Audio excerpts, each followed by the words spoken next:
Yeah. What did you think? I thought the house was amazing. Amazing? Amazing. You want it? Want it. How badly do you want it? Badly. Where's my present? We were in London and Paris. You can buy 3 things. Okay, so I'm going to put you on the record that when we're in London and Paris, I could buy 3 things. 2 things.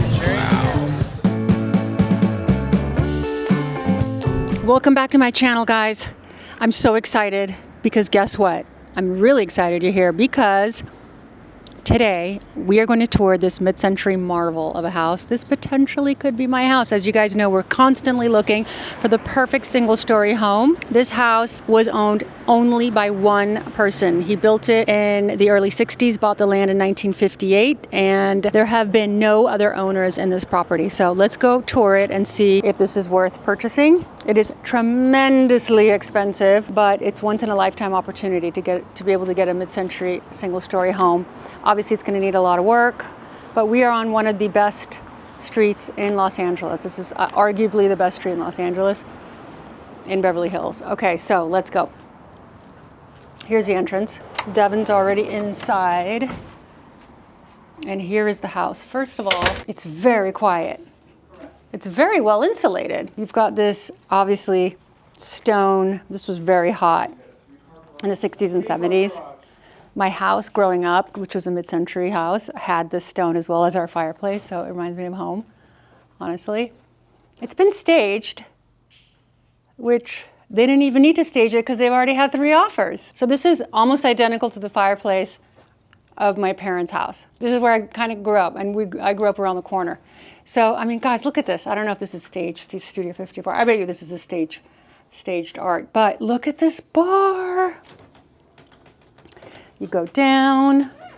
I would definitively leave the bar exactly in its location. Obviously, we would do some updates. And look at this fridge. I love going back in time. It's one of my favorite things. This is an ice maker. That's very old. And look at this. We had root beer floats in the bar of my house that I grew up. Literally, the ones you pull, they were like built in. It was supposed to be very Shazam. Okay, so the ceilings are a bit low, I have to admit, but that's something that can be, you know, there's something you can do there. There's the front of the house. This is the dining room. With the fact that the house has 3 offers, I don't think there's a chance that I'd be able to get it.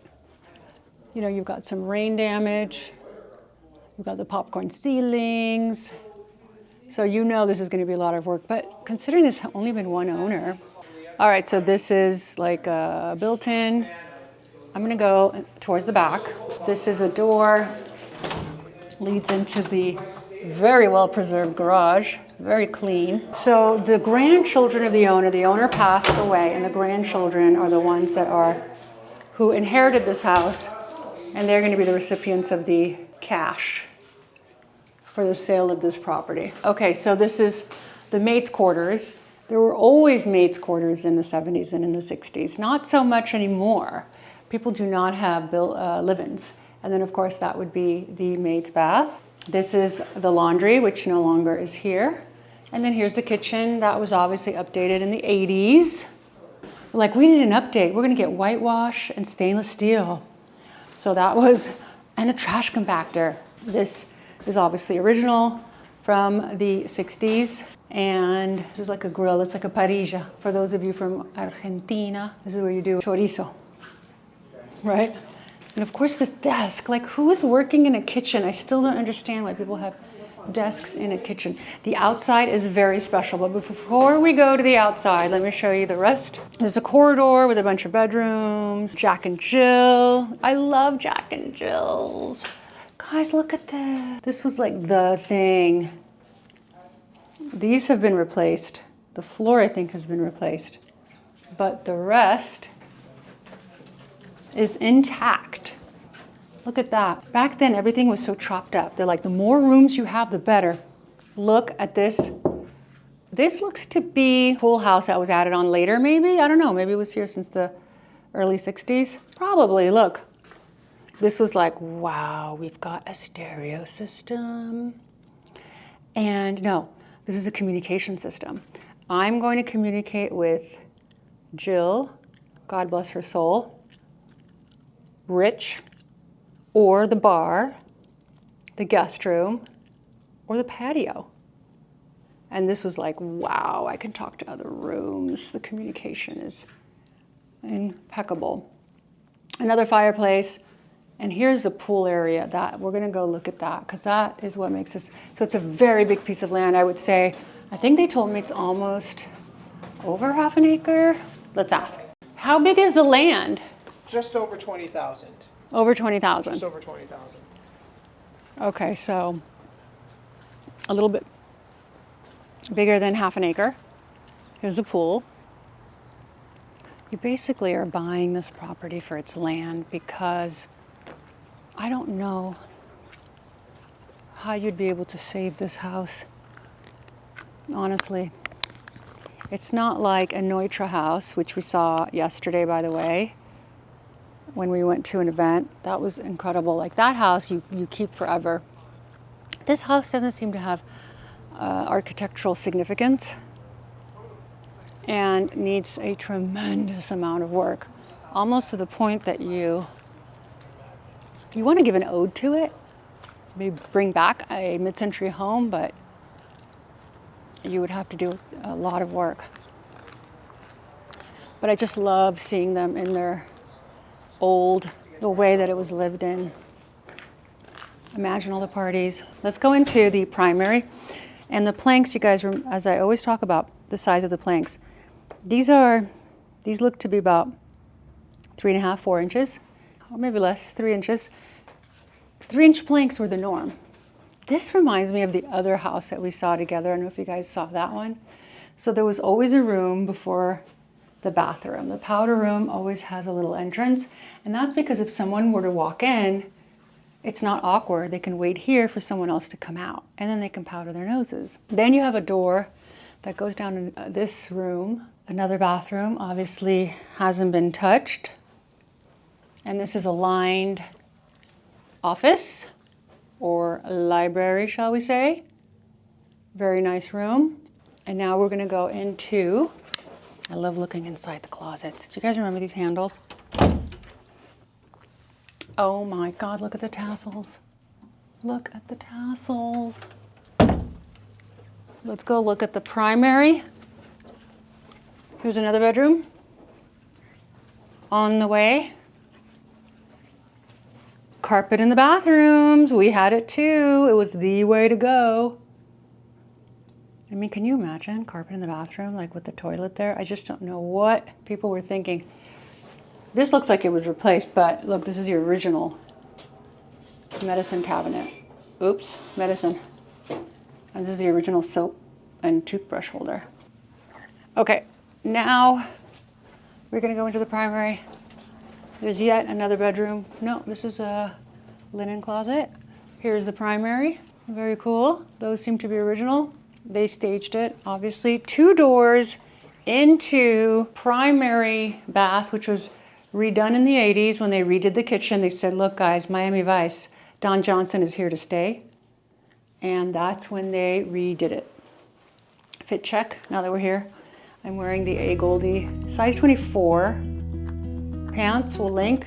My top, mango something. Tank top, old. And Givenchy, Balmain, no, Courage. My Courage sunglasses. And my Bottega. Devin, why are you hiding in there? Walk-in closet, very large for the 60s. Very large. And this shower. Look, I bet you these were original, and then they redid, and they decided that they were going to put granite and whitewash to update it. Then there's his toilet. There's another closet, so it was his and hers. And then, wow, check this out. This must have been his. This must have been his bathroom, which was turned into his closet. He ruled this house. It was a dude that lived here, right, honey? Did you have a wife? Well, the wife was in here with the glam mirrors. Yeah, there was a wife. But he was the boss. Can you tell he was the boss, guys, with the oversized bathroom? It's usually the other way around. And there's another closet. The listing agent on this property, as you guys saw in the distance, that was Mark Noah. Nice guy. He gets like the very fancy properties. I'm gonna tell you what I think. And we're gonna decide together whether we should buy this property or not. Yeah. What did you think? I thought the house was amazing. Amazing? Amazing. You want it? Want it How badly do you want it? badly. I thought it was an amazing house. It needs a lot of work. But that's the kind of thing you can do over a few years. So I think, honestly, it's a teardown. Do you agree? No. Well, you have to literally redo every surface. I like the U shape, but I would put the pool inside the U. Not an architecturally significant house. So what you do is you give an ode to the house. You certainly bring back a mid-century modern magique. Keep the footprint, right? The footprint's great. There's so much zen and peace over there, but Very zen house. you have to demo all that concrete or whatever that was. You have to redo every window, redo the kitchen, every bathroom, every surface has to be redone. Yeah. But if you can keep the footprint, at least you have something, and you have to raise the ceiling. That was the one thing I noticed. And there were the popcorn ceilings, which is, Obviously, that's purely toxic, and once they start peeling the popcorn off, it's going to be even more toxic. But there, you need new plumbing, you need new electrical, you need a new house. But it's still a gorgeous house, and if you can preserve the mid-century vibe, which you absolutely could. But it didn't have like floor-to-ceiling windows going across with like a pond that crosses in and out of the house, like those really. You mean like the house that I really wanted that you shut me down on, that one? The one that never sold and nobody bought and they just put it on the market for fun, that one. Yeah, I don't know. Nobody bought that house. I had it on YouTube for like 5 seconds and then we pulled it off because I got in trouble, to be honest. I got threatened by a lawsuit. I asked if I could film, and I even asked Mark. I said, Mark, can I film? And he said yes. I said, but can I film and put it on YouTube? He said yes. Last time I asked if I could film, and I didn't mention that it was going to go on YouTube, thinking that was enough. And then when the homeowners found it on YouTube, even though it was a published House and Architectural Digest, like every nook and cranny of that house has been publicized, which is why I thought it would be okay, because I got permission. But That was the second threat you got, by the way. The second lawsuit threat for filming a house. you guys, you have to push the envelope. Like, if we're gonna play it safe, I'm not gonna get anywhere if I play it safe. I don't break the law ever unless it's filming. I break filming laws, yes. I'm gonna go to filming jail. I'm gonna go to jail for those who are rule breakers, Rule breakers, that's you. such as me. So, I don't know. The thing is that there's 3 offers on this house, so we'd have to go in over asking.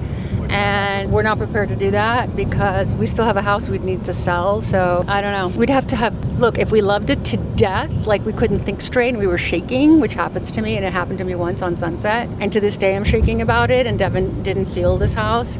I was like, I don't care what we have to do. We have to get this house. We have to absolutely get it. And to this day, I'm mad we didn't get it, but we're not even going to go there.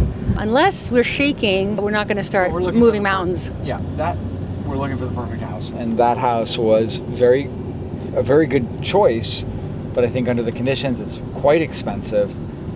It has a lot of work to be done, but there was a lot of pieces about it that I did like. I just don't think it's ultimately the perfect You'd have to house spend for us. at least $3 million You just made some very good points there with the electricity, the plumbing, roof. surface. Yeah, I think the roof's okay, but it's Since very low.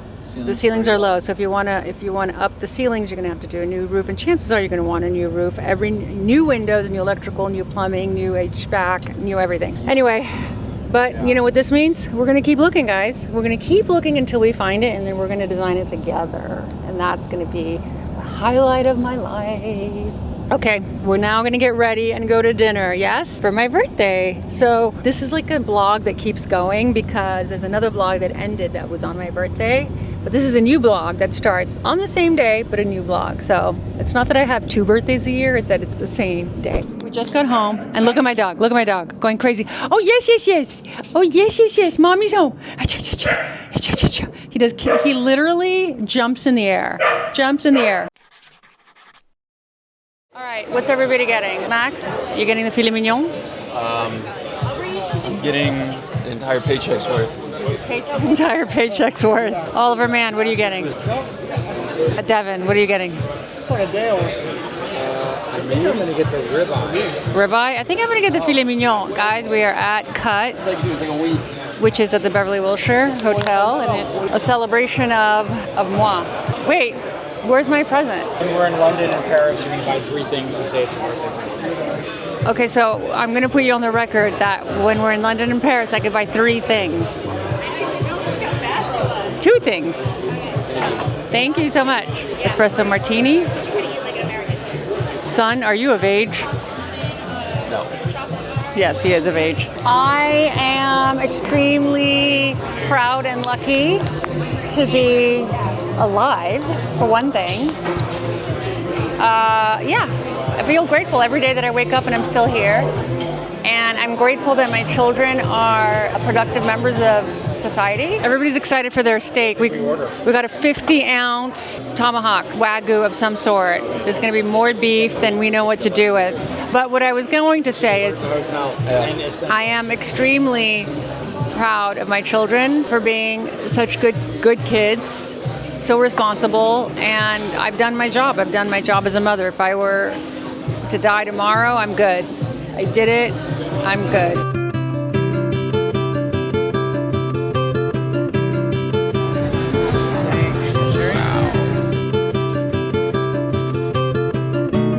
Today we're going to be doing flower. Just flip it around so that they kind of have the same point of contact with the other stem. And then we're going to just notice how those 2 stems come into relationship with one another. So cool, huh? So fancy. Let's take out one of the stems, just choose one, it doesn't matter which one it is. Let's take it out and let's just change the length of it. Hold the other stem in a weird place. Get curious about it. This is literally all I do. And that's class, thank you so much. Does someone want this stem? It's too good. Yes. Yes. That's a great stem. Look at I how much- was very jealous of your stem. Yeah, I don't know, I can't believe This is perfection. I'm I grabbing can 7 also stems. help you. In fact, I can also force you to just take.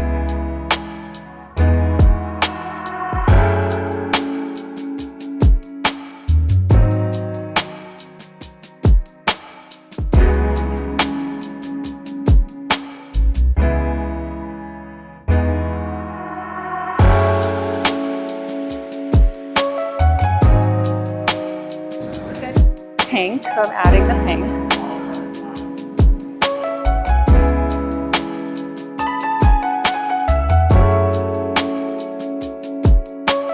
Nina! What do you think? Should we do 2 takes? Should we do? I love it. I need your professional opinion here. I love it. What would you do differently? Everything is in the right, there's the right amount of stuff. I love the organizational thing. But just like now, just trip out. Trip out on it. Yeah. So this should be like that. Okay. You have to kind of go like this because you have also, since there's so much in there, it's holding hard. everything. Yeah. Which is great because you can really be precise now about, see how easy it was to make you kind of like up and down and up and down and up and down to get it to move. How many do you think, in your opinion, kinds of flowers should be in one arrangement? Lately, typically? I've been doing more and more and Really? more. But they always order, which I never do, and I do it for them because they order it. And then it's always good to have negative space, right? Oh yeah. Like this is my negative space right here. Yeah, you created a shape that has enough torque. But see how those coming back in like that? Yeah, better. Yeah, I see. I see what you did. So it's just like really just being, Intentional. yeah, and like enjoying it. And just giving each stem, and there's more of that negative space. And let's feather in that area right there. It's just like tripping out. You're kind of getting lost. You just kind of like get a little bit lost in it. Yeah. And you're also paying attention to what you do, so you don't 10 steps forward and be like, what have I done? I didn't do that one right, but you get the idea. Yeah. Well, now it's right. I got Now it's lucky right. right after I said that. Look how beautiful she is. Yeah. Look at her little drips of burgundy. Yeah. Okay, here's the arrangement.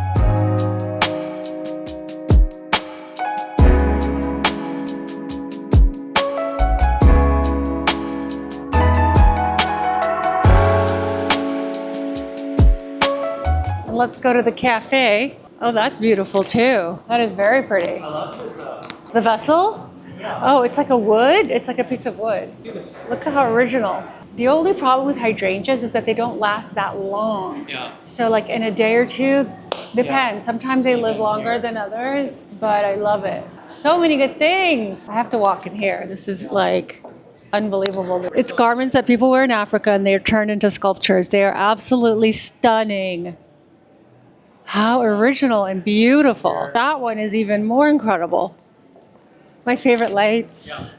Look at that. That's insane. What's the name of the artist again? The artist is Samuel Norum. Very well done. And Norum is spelled N-N-O-R-O-M.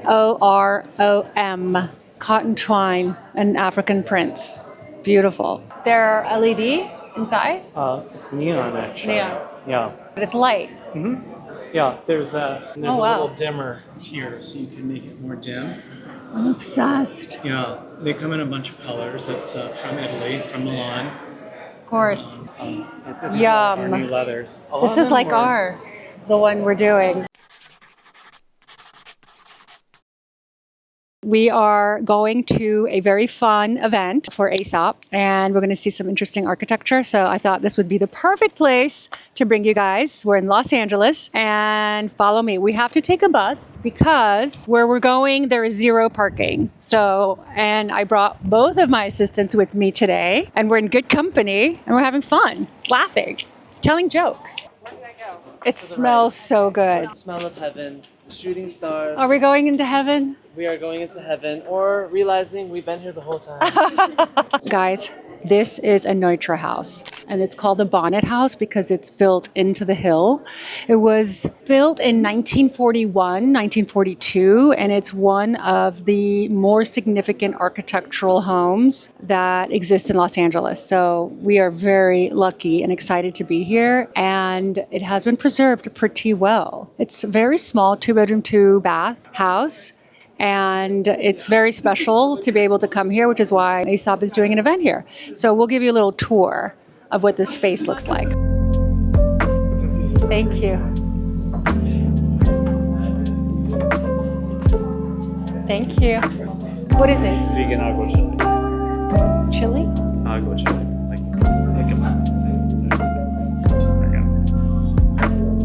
Thank you.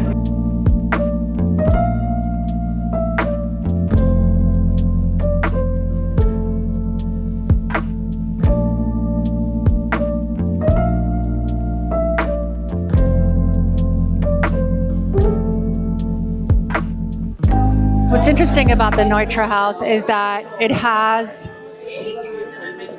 a very small, unassuming staircase that leads up to the bedrooms. And you've got that curved wall, and that door is purposely offset to the left. That's one of his signature looks. I'm having my non-alcoholic beverage because, as you guys know, I'm not a really big drinker. I just like the taste of it. Yum. It's infused with a bunch of interesting. A vegan agua chili. Yes, actually, I'm going to try that. Although I already had one. I'm going to have another one. I'll take the spoon, not to worry. Thank you. So all the food is vegan. And although I'm not a vegan, I like really beautiful, high quality appetizers.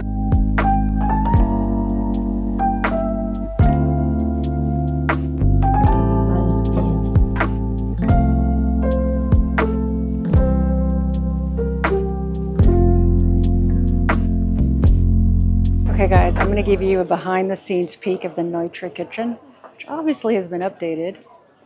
But they're just all out there working, making little bites. But at least you get to see what the Neutra kitchen was like. I love the lights. I'm gonna see if I can talk to the owner who's here. And this is the back area. This is where they're showing us all of the ingredients. Frankincense, cardamom, and then I'm just looking at the back of the Neutra. But look at the roof line. That's what he's also very well known for, intersecting lines, coming together, and off-center doorways. He's very well known for that. You'll see the doorway is just at the corner, which is very cool, extra cool. Okay guys, what can I tell you? A lot has been going on between events, house tours, and the rest of it. And the very next vlog that you were gonna see will be Nina in London and Nina in Paris. We've got work to do and we also have fun to do. So we're gonna have a lot of fun. I hope you guys enjoyed this vlog and see a little bit of behind the scenes of what it's like to go to events. And you know, it's a commitment you make to a vendor that you believe in, like Aesop. Like, I just love their products and I believe in the brand. So I tend to partner only with brands that I love. And the Holly Hunt event was also great because I buy furniture from Holly Hunt for my clients. And so I have a really great working relationship with them. And, you know, they brought in, you know, a beautiful florist and we got to play a little bit. So I hope you enjoyed it. And I can't wait to see you guys next week from London. See you soon. And let me know if there's anything special you want me to do in London, or if you guys have any good suggestions of what to do for those of you that are in the know. Anyway, I love you guys and I can't wait to see you again next week on this channel. Ciao.